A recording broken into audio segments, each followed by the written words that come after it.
Good morning, good afternoon, good evening, good whatever time of day it is. Thank you for tuning in to Conversations with Dr. Don.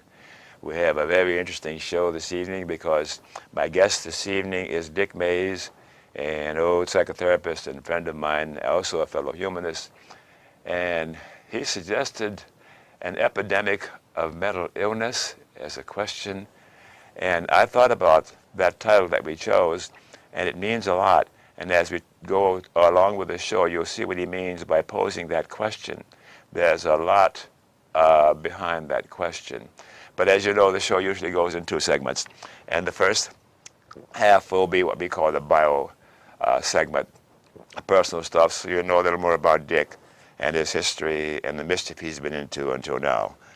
And then in the second half, for the most part, we'll talk about the title of the show, An Epidemic of Mental Illness. So, shall we get started? I apologize for my voice. I like the Charles Boyer effect, but it's a bit of a cold, and I don't think I'm going to sneeze on you. I'm feeling okay otherwise. How are you feeling, Dick? I want to apologize for my voice, too. It's at the other extreme. I'm doing well, thank you. Good, good. And as you know, I have a trick question that I surprise my guests with, and I'll ask it and surprise you somewhere along the way, and see what you do with it. Let's try it. All right. And of course, if I ask you a question that you don't want to answer, you can say, I don't want to answer that, or just ignore me, or slap me, or something. Okay. It's a pleasure to see you here. I've been looking forward to it. It's been years ago since we were together before the camera. So starting off, when and where were you born? I was born in Salem, Oregon, so I'm a native Oregonian. A native Oregonian? Yep. Mm-hmm. And when were you born? 1929. Oh my gosh. 83 years ago. 83, son of a gun, we're pretty close. Roger, mind your business in the control room.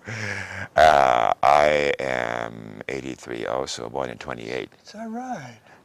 I was in December of 28. And what month were you? May. May. Yeah. We're pretty close. But it surprises me. I thought you were much younger. Really? Yeah. Gosh, I gotta pay a ransom for that. Thank you. We're very fortunate. Good genes.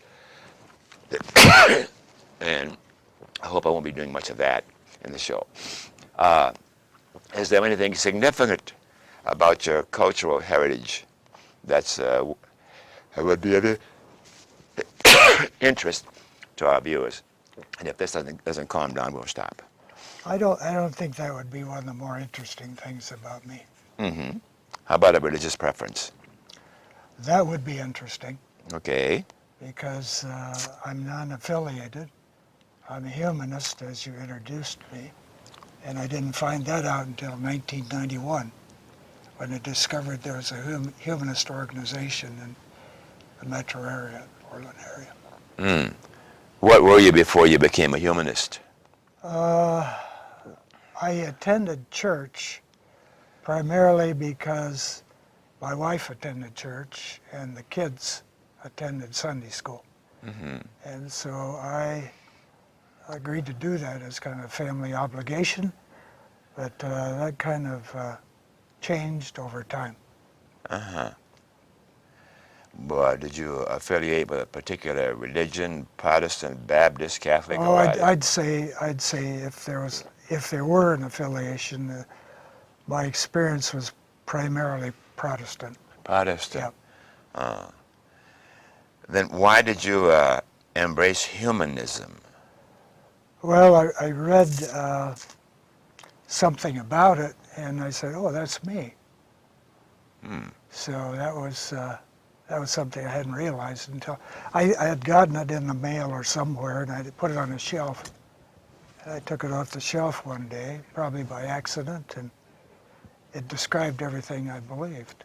So that's never happened to me in a church, where I subscribed to everything. Yeah. Well, it's interesting for humanists. I find occasionally, or fairly often, I will hear humanists say what you just said. Mm-hmm.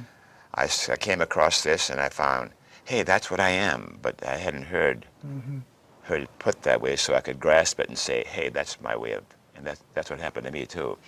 I was a Roman Catholic altar boy and all that stuff, and always uncomfortable at best. And as time went by and they kept changing the ground rules in Catholicism, I could now eat meat on Friday and a few other things, and all this guilt I was carrying around. And suddenly I ran across the kind of information you did and says, hey, no wonder I've been uncomfortable with being a Roman Catholic. I'm a humanist. It's kind of an aha experience. Yeah, it is. So, and then your education, your formal education. Well, I went to school primarily in Salem, but I took a couple of years at the University of Oregon after high school and transferred to Willamette. And I like to say I've been to 6 universities, but the reason I can say that is because I became a school teacher, and during the summers, that was after Sputnik, there was money available for improving the teaching. And so I'd attend seminars and that kind of thing every summer. It took me to a lot of different places, a lot of different schools. And I don't have one regret about that experience. I think it did improve me. As a teacher, I only taught for 24 years. I counseled for 10 in both high school and middle school. And it's kind of the counseling that led me to be here tonight. So what did you teach for the most part? I was teaching in the social studies area, and toward the end of my teaching, I began teaching in the social sciences like psychology, a little bit of sociology, a little bit of anthropology and so forth. And I became quite interested in that. And that, I think, was a step toward changing to becoming a school counselor. And that was another step in my journey to being here tonight.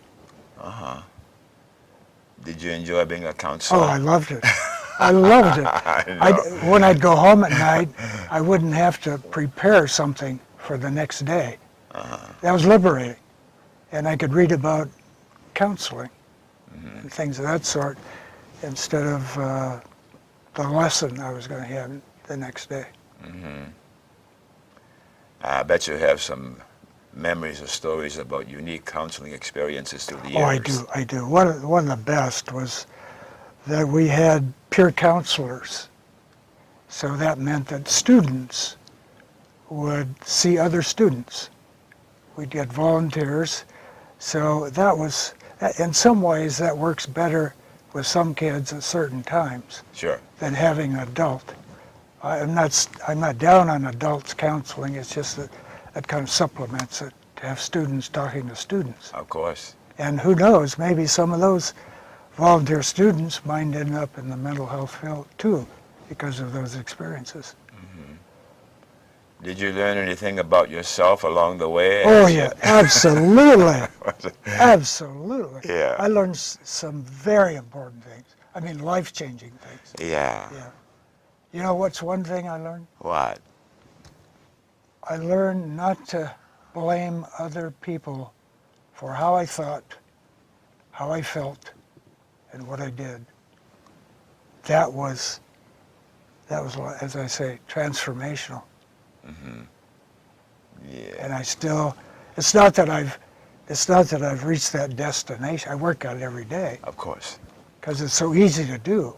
And even our language contributes to that way of thinking. Because we say, you know something, you're really making me mad. Instead of saying, I'm upsetting myself when you say that. Taking responsibility. And so the counseling and subsequent events, as I said, made a huge difference in my life. And does your wife appreciate what's happened to you through the years? I'd have to ask. You'd have to ask her. You'd have to ask her. Yeah. Any children or grandchildren? We have 3 children, and I want to talk about one of them tonight. You want to start now and talk about him or her? Okay. after I was a school counselor, I became a person who set up a program that counseled uninsured and low-income people. And as part of that process, I got people who had been on medications and so forth. And so I had an interest in what meds they'd been on and whether they were helpful or not, that kind of thing. So I had that kind of interest in it. Of course. But when my daughter, about 10 months ago, called and told me how bad she felt. I mean, really bad. This is a daughter that grew up, and she was a popular girl in high school, had a lot of friends, did well in school. And here's a girl, 10 months ago, saying that she felt really awful. So tell me what's happening. I'm not sleeping well. I'm feeling really depressed. I'm just lying around. I don't cook anymore. I don't do the chores. I don't do what I used to do. I don't go outside the house. I don't want to go outside the house. I mean, this is classic signs. So, what does a father do, especially one who has some experience about these things, helping people with these problems? She's just describing the symptoms of people I see twice a week. Yes. So I can help her, right? So I go up. She's 200 miles away, north of Seattle. Mm-hmm. So I go up maybe a total of 6 times over a couple months because of what's going on with her. Mm-hmm. My wife went with me 2 or 3 times. So I was trying to help her the way I'd help people in this humanist counseling service. Yes. Because I had found it's easy to help people. I mean, what I expected was progress, change. And I mean, we're talking about weeks, not, a year or several months. Sure. Rapid change. That's what I'd gotten used to. I've been doing that for 15 months. I mean, years. 15 years. Yeah. So, I go up trying to help her. And you know what? To my surprise, she is one of the hardest persons to help that I had ever seen. So let me tell you the other part of that story. Please. The other part of that story is that I began to suspect, although I didn't know, that when I talked to her about what medications she was on, mm-hmm. that these were contributing to the problem. Now, why did I think that? Well, every time I talked to her on the phone and said, what meds are you on? I'd write a list of them. Mm-hmm. In the pill book, I'd look up, there's 3 kinds of categories. One is most common side effects, one is less common, and one is rare. So I only wrote down the most common side effects. Everything she told me about how she was feeling was in the most common side effects of the medication she was on. She had been on, over time, about 12 psychiatric medications. Not all at the same time, but at any one time, maybe a half dozen. So I began to think that she should be getting off these medications. So I called a guy in Boston. When your daughter is this ill, and let's talk about the worst time. I was up there once. She was on the couch. I was massaging her feet. And usually, she responds to that. Oh, that's soothing, that's comforting. Yeah. What she did is she bolted upright and started pacing the floor. That's not our daughter. This is somebody else. And this is a side effect, most common side effect of some of these meds she was taking. Yes. It turned her into somebody else. One time she said to me, Dad, would you help me? Help you do what? Help you kill myself? She said that to you? Yeah, she said that to me Oh. when I was up there. So what's the dad do? What I did was to try to find the best people in the country to help her. Yes. I wasn't making any progress. So I was doing CBT, cognitive behavior therapy. Yes. How do you think and what do you do will determine how you feel. So I was doing that, but I wasn't getting anywhere with her. So we called this guy in Boston, 20 years of experience on insomnia. He invited a phone call. So I got my daughter to call him. And he said, "What meds are you on?" She told him. He said, "If I were on those meds, I wouldn't be able to get up out of bed in the morning." It's a specialist in insomnia in Boston. So I said, well, he did a CBT insomnia program. So who's the other best person on mental health? Well, there's somebody out in Stanford. His name is David Burns, and he's been, in a sense, my mentor in my own work. Yes.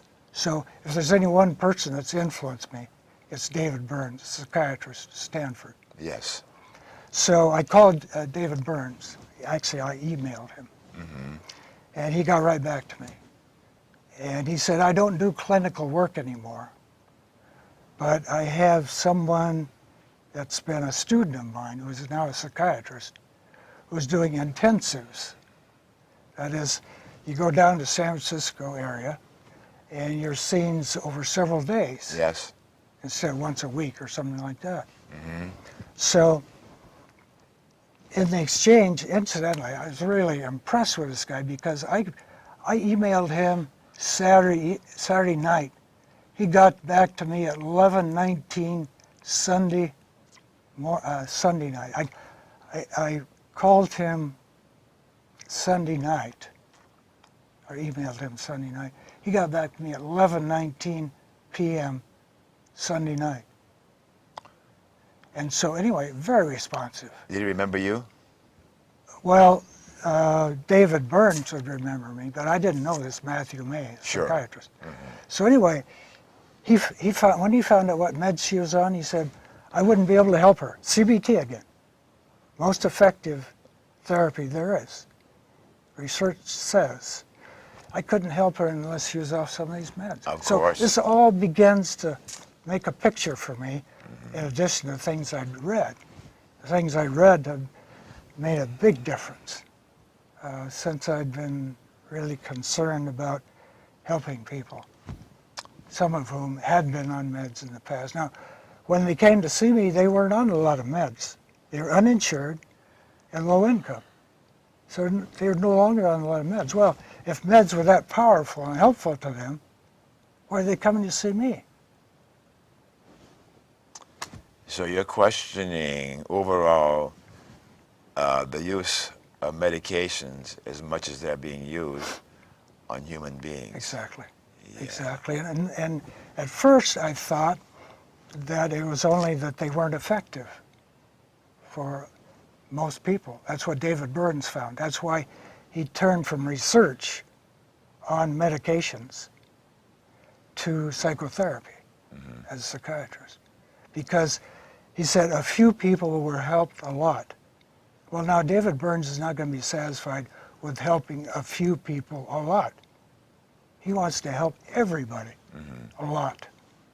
So he had been he'd gotten prizes, awards for his research in this very area of the effectiveness of antidepressants.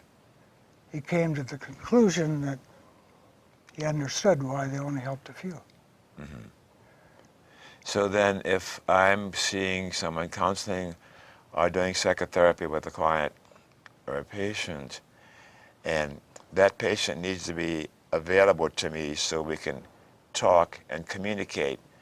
And if that patient is under the influence of a so-called medication, a drug, then that patient isn't available. I got to work through or around that person being medicated. Are you familiar with worst pills, best pills? No.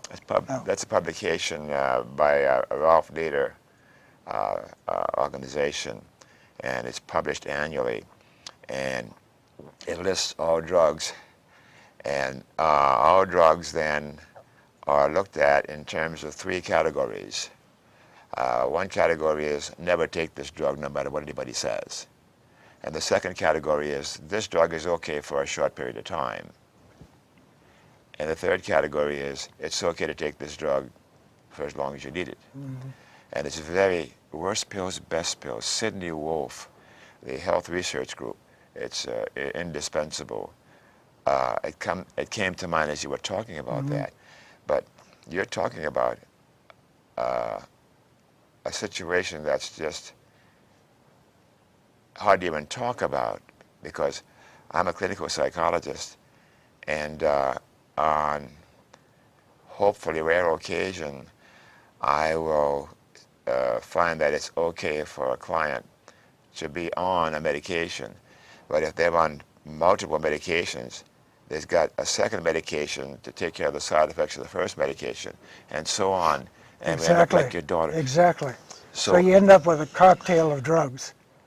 You take the first one, you get a side effect, so you need another one for that side effect, and then you get another side effect, you take a third, and so on.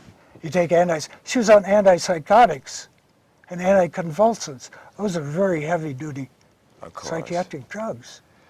And one other thing about, as long as we're talking about this, is David Burns has written about this quite a bit, of medications. And one of the things he talks about is a psychiatrist named David Healy in the UK, Wales, University of Wales.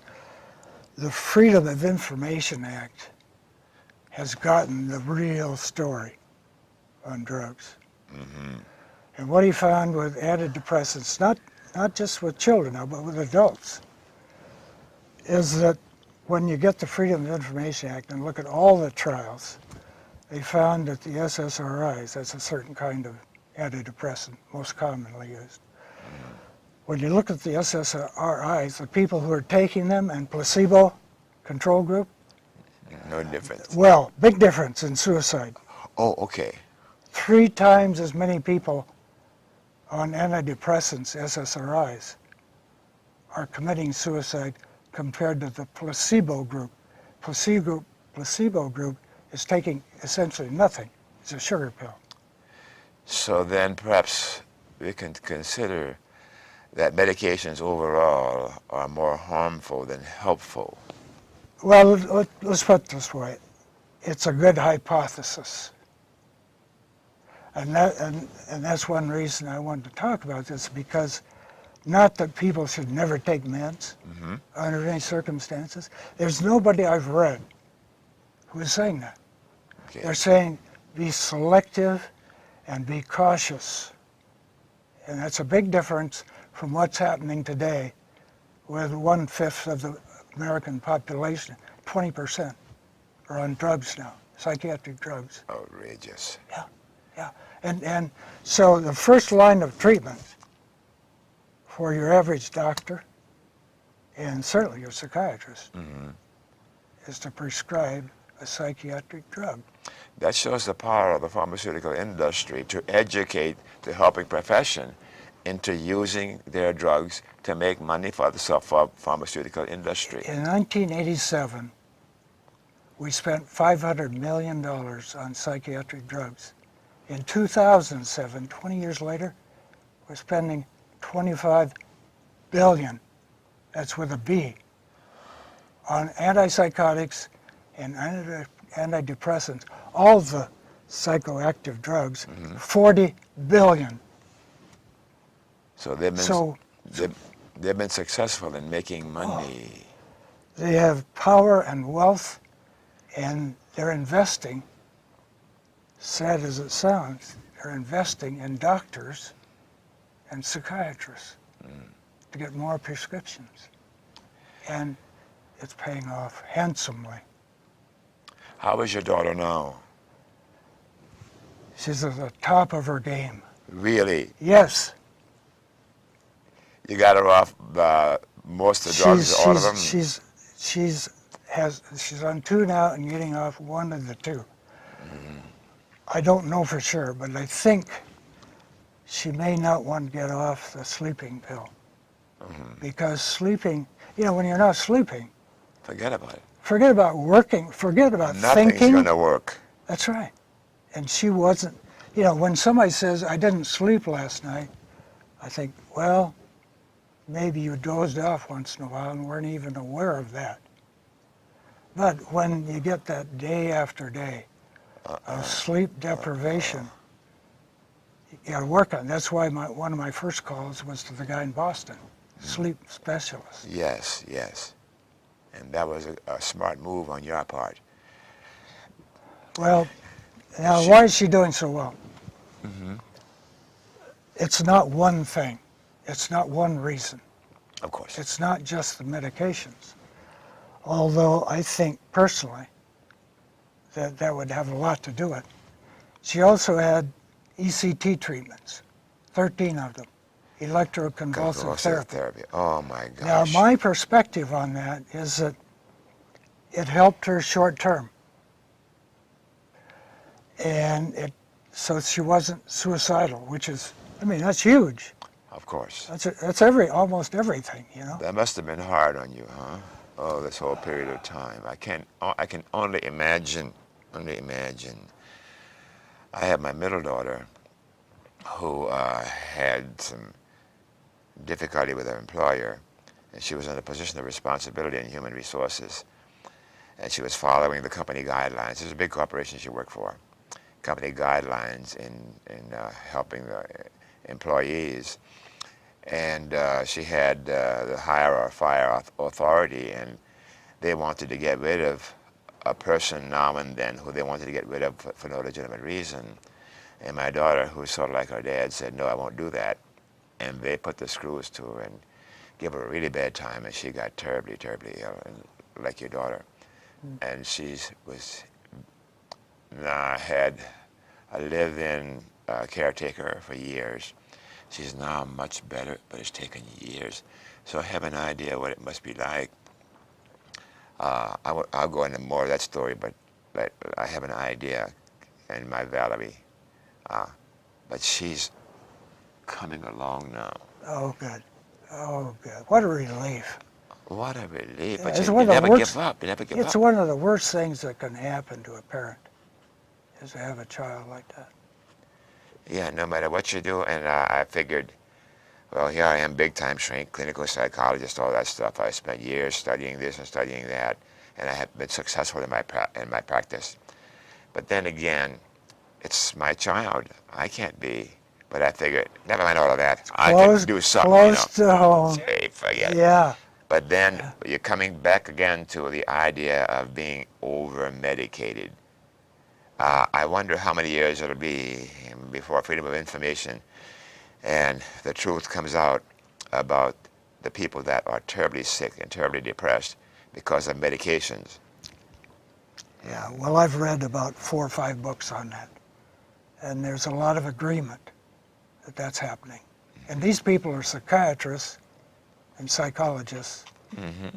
So it's not like they're outsiders and don't really know what's going on. Some of these people are insiders.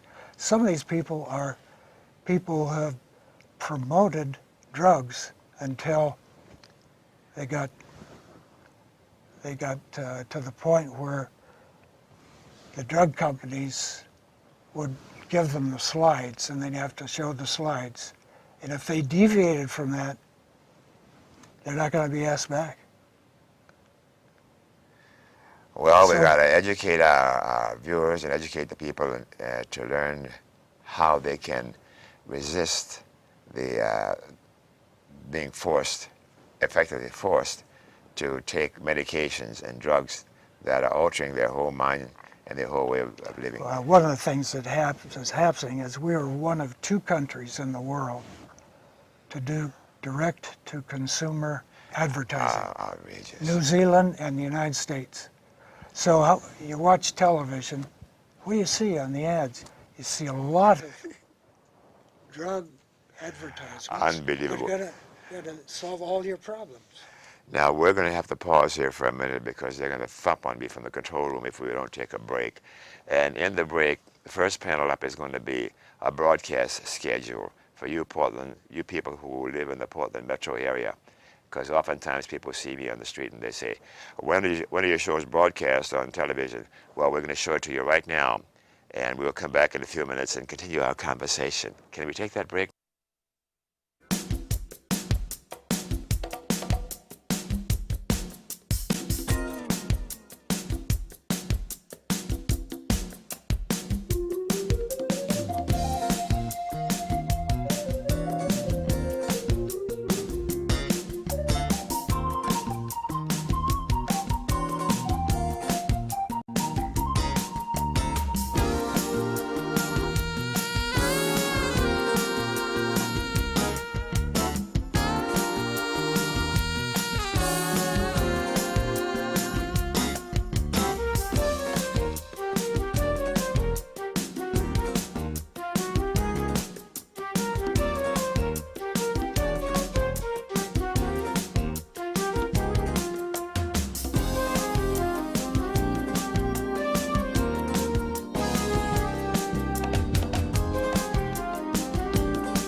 Okay, we're back.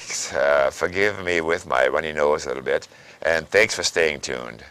For you viewers who missed the opening of the show, Conversations with Dr. Don is an ongoing series of one-hour standalone talk shows where I interview interesting people, like most of you out there, about who they are as unique, one-of-a-kind individuals, and about whatever it is that we've decided to talk about tonight. And I'm having a good time talking to my friend Dick Mays, and I'm sure you've enjoyed the first half of the show. And we're going to continue on talking about this very interesting subject, an epidemic of mental illness. And what do we mean by that? We'll get into that some more. So where did we leave off before the break? Well, what we were talking about is some of the influences. It's not just that I've thought about this and come to some of my conclusions. I've done a lot of reading, and when I read, I try to find credible sources. Sure. Who's writing this, and why should I believe them? And one of those sources is Marcia Angel. Now, who's Marcia Angel? If you were from Boston, you'd probably know, but your viewers probably aren't from Boston. She's working now in Harvard Medical School as a lecturer in social medicine. Mm-hmm. But she was editor of the New England Journal of Medicine before that for 20 years. 20 years. So she's seen a lot of journal articles, read a lot, looked at a lot of them. And she wrote this book in 2005. Mm-hmm. And the book's title is The Truth About the Drug Companies. And her subtitle is How They Deceive Us and What We Can Do About It. The truth about the drug companies. How they deceive us. And what can we do about it? I mean, that's a pretty interesting book, right? Yes. From her, especially. Yes. Okay, so what's she saying?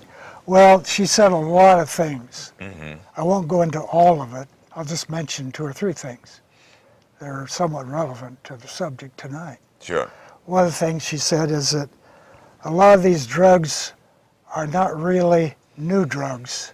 They're just Me Too drugs. You take a drug that's losing its patent, but it's very expensive, and you change the color of it, maybe the shape of it, maybe change one molecule or something like that, give it a new name, design it for a different disorder, and it becomes, a new drug to the people, to the Another public. 20-year cycle or so Yeah, making yeah, it. yeah. It's very expensive too Yeah. because they had to do research Yeah. to design this new drug. Well, that's another thing she says. She says, look at the marketing budget compared to the R&D, research in R&D, development. Sure, research sure. and development. And it's at least twice as much in marketing. For marketing. Yeah. Oh my gosh. So their research and development, they're not spending much on it compared to marketing, and it's also mainly Me Too drugs, drugs that aren't that different. Yes. So they talked about, in 1980, they talked about a revolution in psychiatry. They're getting away from psychoanalysis, and they're suffering to some degree because they're competing with people like you and people like me, psychologists, counselors, social workers. That's new competition. And they were kind of low on the totem pole in the medical field. They're kind of looked down on. They're like poor relations of the rest of Right, medicine. yeah. They weren't scientific. So let's be scientific. So 1980, they came out with a diagnostic and statistical manual of DSM. mental disorder, DSM for short. It has all the disorders. And so what they could say is, well, there are all these disorders, and with every DSM revision, they get more disorders. Start with 100 in 1952, 1980, 200, now it's up to 300. Next edition is out next year in May, 2013, and there'll be even more. So more disorders, Requiring more drugs. drugs. More drugs, because there's a drug for every disorder. Okay, so anyway, that's one of the things Marcia Angel talks about. And what happened was that in 2 pages she talked about a good example is antidepressants. And she talked about a study that had been done by somebody who used the Freedom of Information Act. And he was a specialist for, I think, 15 years in the placebo effect. So he wanted to know, what's going on here? What's the difference between these antidepressants and the placebo effect? And what he found was, Will you say a few words about what's meant by the placebo effect? placebo effect Because all of our viewers aren't that is sophisticated. taking a pill that is like they call it a sugar pill or a dummy pill. Yes. It's nothing. And so you're comparing nothing with an antidepressant. And so she's describing somebody who used the Freedom of Information Act to find out what all the clinical trial results were. Yes. Not just the ones that were published in her journal, but all of them. So, When you get the approval of the FDA for a new drug, all you need is 2 clinical trials that have been positive. You might have done 10 clinical trials, and let's say 8 of them are negative. but you're not supposed to throw away the negative clinical trials. You're supposed to present all of them to the government for approval. But a lot of the drug companies do not let the government see, the approving agency, the results that didn't endorse That's why their they're using, drug. That's why they're using Freedom of Information Act, get all the trials. So they can get all the trials. And there's a guy at OHSU who was in on this too. He works for the VA on the Hill, Yeah? and he's in the psychiatry department at OHSU.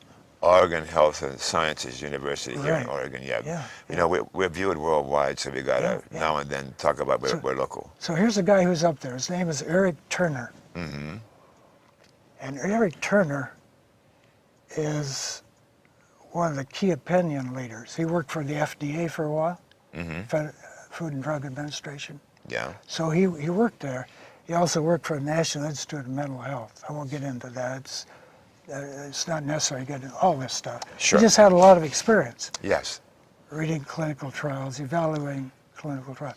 So here he is out on the circuit, a spokesperson for Cymbalta, which just happens to be one of the newer antidepressants. Mm-hmm. So he's out here giving talks, and he's finding that if he deviates at all from what they want him to say, that he's not very popular with the sales reps. Of course not. So he begins to question himself. So he wants to dig deeper.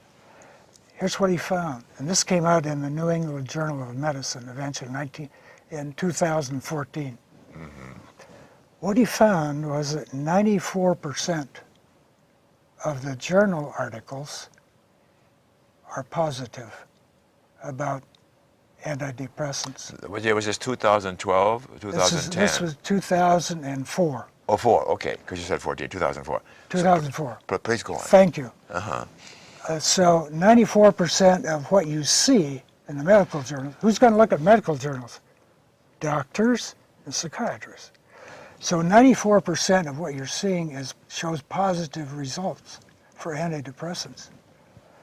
If you put them all out there, it's 51%. And even with the 51%, I mean, if you include the negative trials and so forth, even if you say, okay, so you have a 50-50 chance of getting help, even that is suspect because the experimental design is frequently biased. In other words, find out who did the study. Mm-hmm. Is it a drug company sponsored study? Or is it a government study? You know? Because they're suspect. Because they're in business to do business. To make money. They're in business to make a profit for their investors and for themselves. Now, I will quarrel with you with what you just said. Okay. To make a profit. If that were the case, I wouldn't have any problem with it. But they're not just in there to make a profit. They're in there to make excessive profits and to make profits where people shouldn't be making profits. It's crooked, see. They are making a bunch of money. Yeah. They And are making people sick. They are making billions of dollars annually. A lot of the big drug companies, yeah. So anyway, Marcia Angel leads me to Irving Kirsch, who wrote a book called The Emperor's New Drugs, The Antidepressant Myth. The antidepressant Myth, M-Y-T-H. And then there's Eric Turner, I told you about. Now, David Burns comes out in 2006 with a new book, and that updates him on medication. So he's got a whole chapter in his new book, 2006, called The Placebo Nation. A whole chapter, The Placebo Nation. So how does he end up that chapter? He's got kind of a summary. And the title of the summary is Pills or Skills. And a couple of things he says in there are interesting. One is avoid benzodiazepines. Yes. Those are anti-anxiety drugs, the most popular ones. Avoid those. Excuse me. And avoid polypharmacy.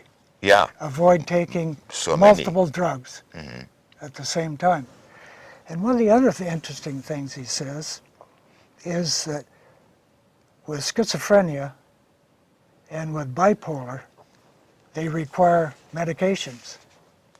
So he said that in 2006. I wonder what he's saying today, because in April of this year, I went to the First Unitarian Church in Portland. Mm-hmm. There was a guy there who had written a new book in 2010, and it's called I want to get it exactly right.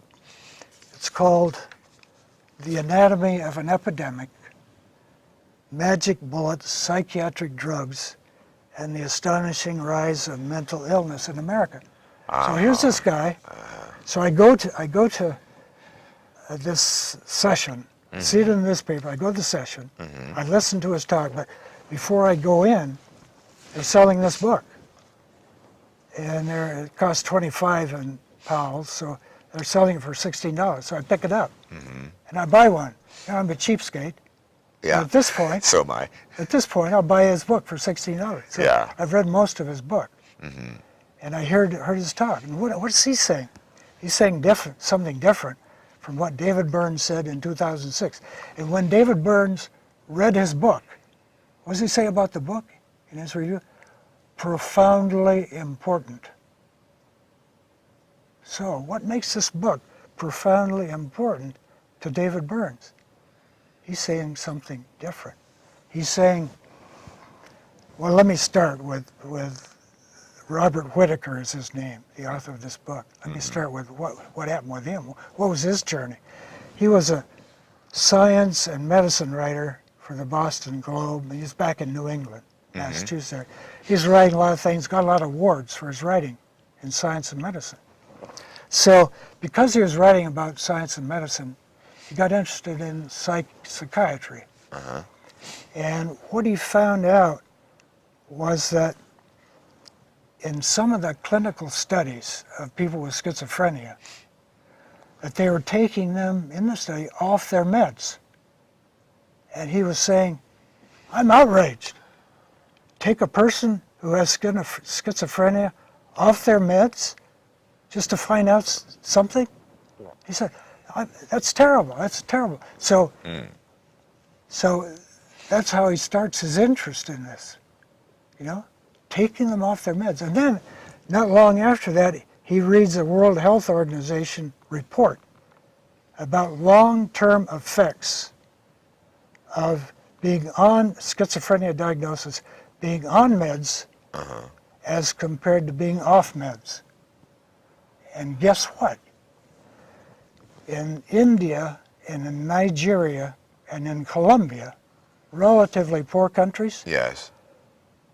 the long-term outcomes for people off meds is better than in the rich countries. How could this be? The medicated How could society. this be? Yeah. On average, 16% in these poorer countries are on meds, regular, maintained on meds. 60% in the richer countries. Stay on your meds, right? So this guy is looking into long-term outcomes, not short-term. Not what happens in the next few weeks. What happens when you're on something, or cocktails, for years, or even months in some cases? What happens? And guess what happened when he delved into this? He found out in every major mental illness, whether it's whether it's schizophrenia, whether it's bipolar, whether it's depression, whether it's ADHD, all of these have a consistent story that the people who are off the meds are doing better than the people who are on the meds. Wow. He found this he uses words like, I was stunned. I was overwhelmed. I couldn't believe it. And so he goes and gives his talks and nobody believes him, right? Because there's an establishment. There's a story that's been told that everybody knows. He has to stay on his meds. What happens when you get off your meds? Well, when you get off your meds abruptly, disaster happens. Of course. You have to taper very slowly on any of these meds. Yeah. Well, anyway, so that's basically what his book is about. And what he's saying, well, if these meds are so effective, then why are the disability rates skyrocketing? 1987, the year Prozac comes out, 1987, there were Let me get this right. I want to make sure I get it. 1987 compared to 2007, 20 years, there was a threefold increase in disability due to mental illness. A threefold increase. So if these drugs are working so well, why should the disability rolls be so much larger? They should decrease. Yes. They did with every other kind of infectious illness. Yes. They went down because the treatments were effective, but not with mental disorders. They were going up. And if you want to hear about children and adolescents, I mean, that is really scary. What do we need to do, Dick? What do we as citizens need to do and concerned about this state of affairs? Well, I'm trying to put all this information together. There's a lot of information. We've got about 5 or 6 more minutes. There's a lot of information. Of course. So this is just my perspective. Yes. But I'm heavily influenced by the people I've been reading. Mm-hmm. In my own case, I would say don't use medication as a first line of defense for any of these disorders. And if you do, be very selective and careful. I haven't talked about the financial ties, the collaboration, the partnerships between doctors and the drug companies. Mm-hmm. But that's another big story. Oh, yes. We have some millionaires. There's one guy, extreme example, who had financial ties to 21 drug companies. He was the most powerful and influential psychiatrist in the country at the time. He wasn't reporting what he was getting from his university. But anyway, you asked solutions. Anyway, so be cautious and selective yourself in who you choose. I call Kaiser because I'm with Kaiser. Uh-huh. Kaiser has a policy of not accepting. Doctors can't accept gifts, samples, any ties, with drug companies. Yes. So that's one thing. Mm-hmm. Find out about your doctors. I hope they'll tell you the truth. But anyway, bibliography or bibliotherapy, I should say, books that are helpful. This Feeling Good by David Burns is shown to be a very effective book. So it costs $7.99. Invest $7.99. It's certainly worth it. Yeah. So start that way. Start with a psychotherapist, much less expensive than a psychiatrist. Yeah. Psychiatrists are in a dilemma because they could see 3 people when all they do is prescribe meds in an hour. So are you going to ask a psychiatrist to reduce his wages by 50% so he can see one person face-to-face psychotherapy? So not going to happen. we may have a few viewers out there who have a situation similar to what's going on in your family, what went on in my family. Maybe they've got a family member who is seriously ill, mentally ill, and what would be your advice to these people to take care of their family member and be sure that they're taking drugs that they need to take? Do you have any idea what they should do? We have about 30 seconds and we're going to have to stop. Well, I've talked about some of the people that I've read. Marcia Angel, Irving Kirsch, David Burns, Robert Whitaker. One place to start would be to look at what they're saying about these drugs and see if they're as persuasive to you as they were to me. All right. So that would be one place. It's very cheap. You can get these books from the library. Okay, get them from the library. Okay, it's close for time for us to stop. So we've got to say goodnight now. But keep your pens and pencils handy because you may want to jot down something that we'll show you in the closing credits. And thanks again for watching, and I apologize again for my sneezing. Give us feedback, both positive and negative, about any aspect of the show, and I mean it. It helps us to give you a better show in the future. A few public service announcements, please.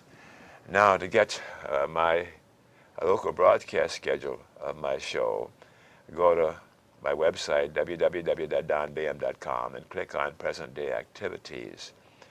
And another public service announcement: to watch my show on the web, go to my website again and click on favorite links. There's a couple hundred shows there through the years, and you can choose which ones you want to watch, and they're all great. The next PSA we have is to learn more about the ACLU, the American Civil Liberties Union. Without the ACLU, I think our civil liberties would be in worse shape than they are in right now. Join the ACLU. Go to that website and learn more about the American Civil Liberties Union. Another PSA: to get Dr. Don's shows broadcast by other stations, ask your local public access station to go to www.pegmedia.org.